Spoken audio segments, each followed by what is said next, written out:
দাদি মরহুমা মিসিরুন্নেসা, নানা মরহুম আবুল কাশিম, নানি মরহুমা রহিমা খাতুন, পিতা মরহুম মনসুর রহমান ও মাতা মরহুমা জাহানারা খাতুন রানীর এক সম্ভ্রান্ত বংশে। এই বাড়িতে 1936 সালের 19শে জানুয়ারি পিতামাতার 5 সন্তানের মধ্যে দ্বিতীয় সন্তান হিসেবে জন্মগ্রহণ করেন কমল ওরফে জিয়াউর রহমান। বীর মুক্তিযোদ্ধা, মহান দেশপ্রেমিক, বাংলাদেশে জাতীয়তাবাদের উদ্গাতা, স্বাধীনতার ঘোষক, শহীদ রাষ্ট্রপতি জিয়াউর রহমান। কলকাতার হেয়ার স্কুলে লেখাপড়া শুরু হলেও দ্বিতীয় বিশ্বযুদ্ধের সময় জাপানি বোমার আশঙ্কায় জিয়া চলে আসেন বাগবাড়িতে গ্রামের স্কুলে। 47 সালে ভারত বিভাগের ফলে তার পিতা চাকুরি সূত্রে বদলি হয়ে যান পাকিস্তানের করাচিতে। মেধাবী, উদ্যমী ও মার্জিত স্বভাবের জিয়া করাচির একাডেমি স্কুল থেকে 52 সালে দ্বিতীয় বিভাগে ম্যাট্রিক পাশ করে ভর্তি হন করাচির ডিজে কলেজে। তার স্বপ্ন ছিল ডাক্তার হয়ে দেশবাসীর সেবা করা। কিন্তু মধ্যপ্রাচ্য থেকে যুদ্ধ ফেরত তার চাচা ক্যাপ্টেন ডাক্তার মমতাজুর রহমানকে দেখে সামরিক বাহিনীর নিয়ম শৃঙ্খলা, স্বাধীনতা, সার্বভৌমত্ব রক্ষার মহান আদর্শে জিয়া উজ্জীবিত হন।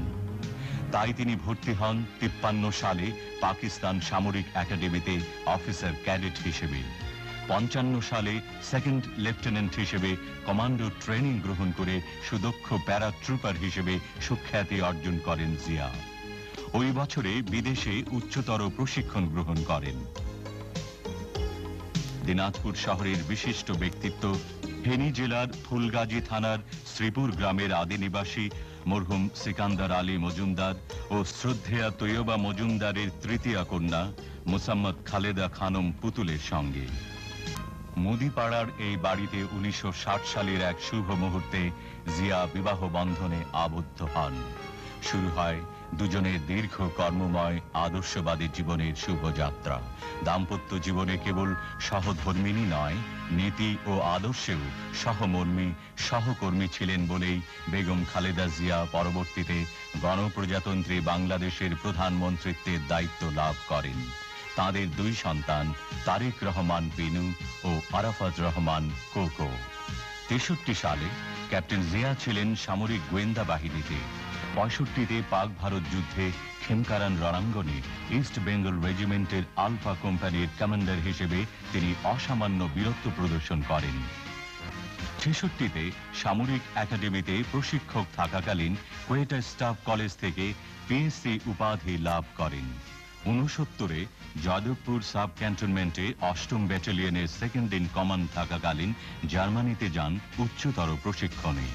সামরিক বাহিনীতে থাকাকালীনই তিনি অনুভব করেছেন পাকিস্তানি শাসক গোষ্ঠীর শোষণ ও স্বার্থপরতা।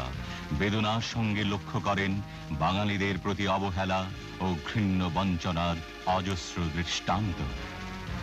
70 সালে ইস্ট বেঙ্গল রেজিমেন্টের 8ম ব্যাটালিয়নের সেকেন্ড ইন কমান্ড হিসেবে জিয়া যান চট্টগ্রামে।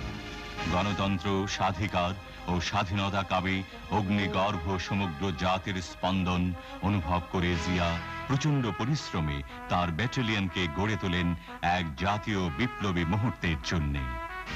1970 সালেই পাকিস্তানের সাধারণ নির্বাচনে পূর্ব পাকিস্তানের জনগণের প্রতিনিধিরা সংখ্যাগরিষ্ঠ আসন লাভ করে, কিন্তু পশ্চিম পাকিস্তানের সামরিক জান্তা তা মেনে নিতে অস্বীকার করে।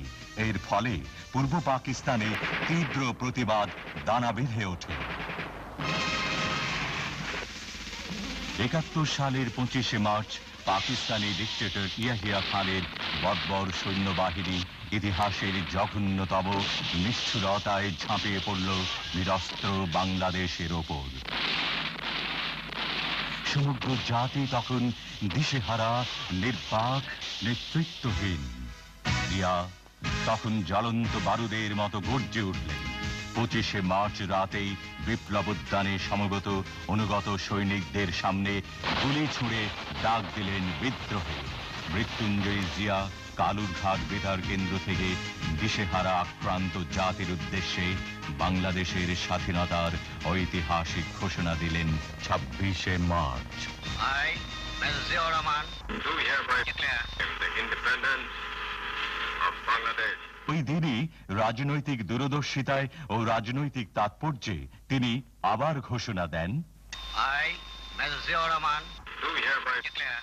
the independence of Bangladesh on behalf of our great national leader, Sheikh Mujibur Rahman. একটি দুঃসাহসী বিদ্রোহী বিপ্লবী স্বাধীনতার কণ্ঠস্বর সারা বাংলার ইথারে ছড়িয়ে পড়ল। পাকিস্তানিদের বর্বর আক্রমণের জবাব আর একতরফা নয়, সমগ্র বাংলাদেশের লক্ষ লক্ষ মুক্তিযোদ্ধা পাল্টা আঘাতে জর্জরিত করে তোলে শত্রুদের। মুক্তিযুদ্ধের শুরুতে ১ নম্বর সেক্টরের সেক্টর কমান্ডার জিয়া। যুদ্ধের সুবিধার্থে তখন বাংলাদেশকে ১১টি সেক্টরে ভাগ করা হয়। জিয়ার দায়িত্ব পেলেন ১১ নম্বর সেক্টরে। জিয়ার নামের প্রথম অক্ষর জেড দিয়ে গঠিত হয় জেড ফোর্স। General MAG. ওসমানের প্রধান সেনাপতিত্বে মেজর শফিউল্লাহর এস ফোর্স, মেজর খালেদ মুশারফের কে ফোর্স ও মেজর জিয়ার নেতৃত্বে জেড ফোর্সের দুঃসাহসী সংগ্রাম শুরু হয় হানাদারদের বিরুদ্ধে। আক্রমণাত্মক সেনানায়ক হিসেবে জিয়া কামালপুর, বাহাদুরাবাদ ও নকশি যুদ্ধে হানাদার বাহিনীকে চরম শিক্ষা দেন। ৩০ লক্ষ লোকের শহীদান, ২ লক্ষ নারীর সম্ভ্রম ও হাজার হাজার কোটি টাকার সম্পদ হারিয়ে বাংলাদেশ স্বাধীনতার পতাকা নিয়ে আবির্ভূত হয় পৃথিবীর ইতিহাসে। অভ্যুদয় ঘটে ৭১ সালের ১৬ই ডিসেম্বর পাকিস্তানের কলঙ্কিত পরাজয়ে স্বাধীন সার্বভৌম গর্বিত বাংলাদেশে।